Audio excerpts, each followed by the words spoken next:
6 වෙනි ගාන එන්න ළමයි මේ 6 වෙනි ගාන නම් පොඩි ළමෙක්ට උනත් කරන්න පුළුවන් ප්‍රශ්නයක්. මෙතන ඔයා දන්නවා ප්‍රෝටෝන ගාන සහ ඉලෙක්ට්‍රෝන ගාන සමාන හින්දා මෙතන A කියන එක්කෙනත් 6ක් වෙන්න ඕන. එහෙම නේද?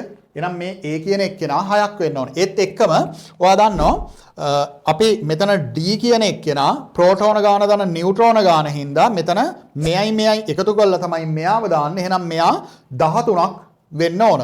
ඊගාවට මෙතන ප්‍රෝටෝන ගානයි ඉලෙක්ට්‍රෝන ගානයි සමාන වෙන්න ඕන. හින්දා මෙතන 6යි නම් මේ C කියන එක්කෙනත් 6ක් වෙන්න ඕන ළමයි. ඒත් එක්කම ඔයාලට විශේෂ දත්තයක් දෙනවා. මේ x ට වඩා y වැඩි කියලා ළමයි. x ට වඩා y වැඩි වෙන්නේ නියුට්‍රෝන සංඛ්‍යාව වෙනස් වෙන හින්දා.